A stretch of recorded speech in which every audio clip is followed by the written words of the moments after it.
going to be completely honest.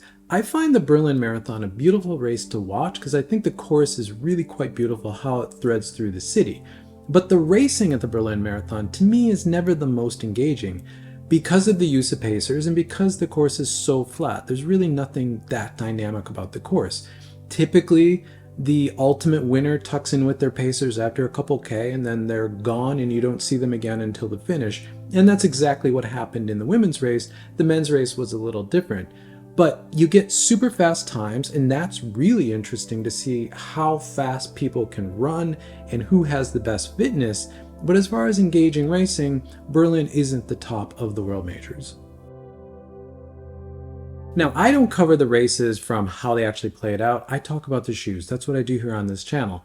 But I don't want to take anything away from the athletes. Even though I focus on the shoes, the athletes all put in great performances. And Mengesha's victory on the men's side and Ketema's victory on the women's side, they were really outstanding.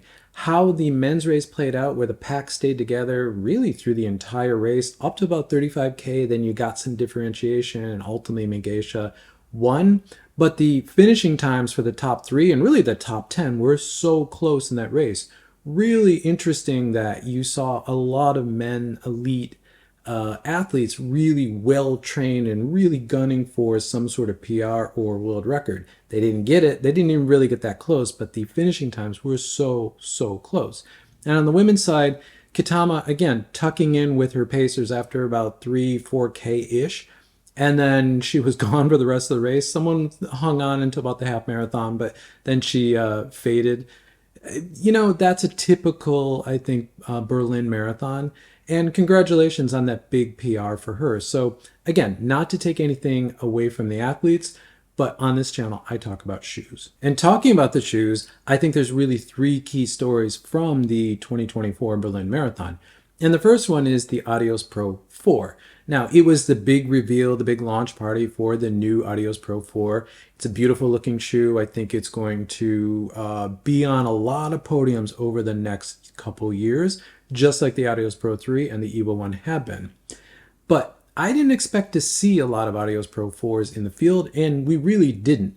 Now, that's really for 2 reasons. First is availability. The Adios Pro 4 isn't officially out, and the athletes who did have it probably were very involved in testing. Because the second point here is that the athletes that prepared for this, the Adidas Elites, trained in the Evo 1 or the Adios Pro 3, and they're not going to switch last minute. That's just not what they do.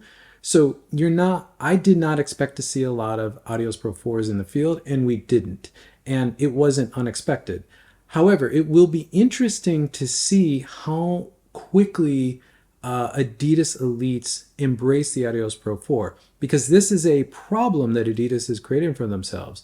They, for the past year, have given their Elites the Evo 1, which is objectively the much faster and much better shoe for an Elite. I'm not taking anything away from the Adios Pro 4. I think that's going to be a very fast shoe for an Elite and a non-Elite runner. But the Evo 1 is a shoe that an Elite with the training, the speed, and the fitness and the strength can get the most out of. And it's really a shoe that's tailored to an Elite. So for the past year, the Adidas Elites have had the fastest shoe in the field, arguably the fastest shoe in the field. They're not going to want to go back to a shoe that's slower, at least for an Elite. Now, it's going to be really interesting to see how quickly Adidas can transition its athletes over to the Adidas Pro 4, because they don't want to keep making the Evo 1. They want to put that shoe to bed, and they want to move everyone over to the Adidas Pro 4, just because it costs a lot of money to make the Evo 1, but they want their athletes in the latest, greatest. So it'll be interesting in Chicago and in New York to see how many more Adidas Elites will be in the Adios Pro 4, but I really don't expect the full changeover to happen until the spring 2025 marathon season, because then all the athletes racing in the spring marathons next year will have the winter and their builds in the Adios Pro 4. So you should see a lot more then. But again, I'm curious to see how quickly and how smoothly Adidas can transition their Elites into the Adios Pro 4. And this leads me to my second big story of the Berlin Marathon, which is Nike's conundrum. Now, this has been an ongoing story across all the world majors over the past year, really, since last fall, really since last Berlin. It is the fact that Nike has elites racing in multiple generations of shoes. In fact, the winner of the 2024 Berlin Marathon won in a pair of Nike Vaporfly Next Percent 2s, a shoe that is now 3 years old. And on the women's podium in third spot, we had a person in this shoe, the original Nike Next Percent. This shoe is now 4 years old, though this is by far my favorite colorway of the original Next Percent. So I was happy to see this one still out there, but this shoe should not still be on podiums of world major marathons in 2024. So this is really the problem. Now, Berlin is a race where you don't typically get a lot of Nike elites. Even when Kipchoge has been there, there's still not a lot of Nike elites around him. And this race was no different. There were a couple Alphafly 3s out there, but most of the elites that were there were in the Next Percent 2. Now, this is Nike's problem. The East African runners, the Kenyans, Ethiopians, and Ugandans, have really completely shunned the Vaporfly 3. And they've never really adopted the Alphafly either. There were some people around Kipchoge and his training group who raced in the Alphafly 2 around Kipchoge, but for the most part, they stuck to the Vaporfly Next Percent or Next Percent 2. That's not changed. For the most part, the East African elites have shunned the Vaporfly 3. We just don't see them racing it. There's a few of them, but most of them do not race in it. Now, the European and Japanese Nike elites have all pretty much adopted the Alphafly 3 or the Vaporfly 3. There's a couple European elites who still race in the Next Percent 2 or the Next Percent 1, but for the most part, it's Alphafly 3 for both of them. And on the American side, besides Connor Mance and Galen Rupp occasionally showing up in Alphafly 1s, they pretty much have all adopted the Alphafly 3 as well. So with the East African racers being the ones who are typically dominating the world major marathons, Nike next year in 2025 with the release of the Vaporfly 4 really needs to test the Vaporfly 4 to make sure it works well for an elite runner. I think the Vaporfly 3 is probably my favorite Vaporfly of all of them. I've run in all of them, but I'm definitely a non-elite runner. I think what makes a Vaporfly really good for a non-elite runner is probably what makes it not so good for an elite runner. And I think that really is showing with the Vaporfly 3. So Nike will have to really get the Vaporfly 4 correct, and I will be curious to see how many elites start to adopt it next year. I don't expect to really see it very much until maybe later in the spring, definitely by the fall. But it should come out next year or very early in 2026. Now the Streakfly 2 is around, but I don't expect any elite to do a marathon in that shoe. I don't even expect them to try it. They're just not going to do that. So the Vaporfly 4 really has to hit the mark for these racers because there definitely are a contingent, mostly those East African runners, who definitely prefer the Vaporfly over the Alphafly, and Nike needs to get them a top-of-the-line current model for them to actually race in.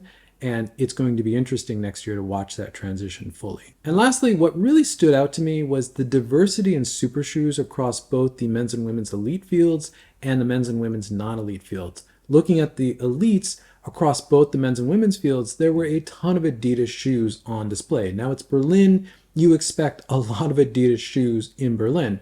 But the Evo 1 was by far still the most recognizable Adidas shoe on racers' feet, definitely at the elite level. And there were a handful of Adios Pro 4s, not as many as I expected there to be, again, across the elite and non-elite field, but they were present. And I looked at the press images for quite a long time, and it took me a while to figure out how to tell the difference between an Evo 1 and an Adios Pro 4 on a runner's foot, because they look very similar. I did not expect them to look as similar as they do on a runner's foot, but the Evo 1 has a black outsole. The Adios Pro 4 has a white outsole. It's actually not white, it's clear, but on a runner's foot, it looks white. So you can kind of tell the difference when you're looking at a runner who's running in what. It's kind of like the Metaspeeds from Asics where the sky is orange and the edge is black. Kind of nice to be able to see that. But again, ton of Adidas shoes across both the men's and women's elite field. The Asics Metaspeeds really stood out. The safety yellow colorway that was pretty much the one that everyone had on, that one really stood out. As I said, there weren't not a lot of Nike elites at this race. They generally aren't a lot in Berlin. But the Alphafly didn't really stand out because there weren't really many of them. And the Next Percents also didn't really stand out because they just sort of blended in with everything. There weren't a lot of them. You saw a lot of Antas, you saw a lot of Li Nings, you saw a lot of Pumas. There was a lot of diversity between the men's and women's elite fields in super shoes. That's really good to see. Now in the non-elite field, there were a ton of Nikes on display. I would say the Alphafly 3 was probably the one that was most present because it just stands out, especially the Volt colorway. But I did see a lot of Vaporfly 3s on the non-elite runners' feet, which is good to see. And it was a lot of different colorways. Again, the Asics Metaspeeds in the Paris edition and the Safety Yellow edition, they really stood out. I saw a lot of Pumas. I saw a lot of Adidas shoes, obviously, but I think a few less Adidas shoes than I expected in the non-elite field, the mass start field. Again, a lot of diversity in the field. So it's really good to see the parity across all of these shoes at the racing level. The super shoe parity has really kind of gotten there. Adidas, Nike are still, a cut above everyone else. Asics sort of punching in there every once in a while, and there'll be one or two other brands that pop in there occasionally. But again, it's good to see just how much diversity there is in the field, and that super shoes across the board are really great in the end of 2024. Thank you for making it to the end of the video. If you find this content useful, consider subscribing. You'll see more content from me pop up in your feed. If not, drop a like on this video because it helps this channel continue to grow, which I always appreciate. And with that, I'll catch you in the next one.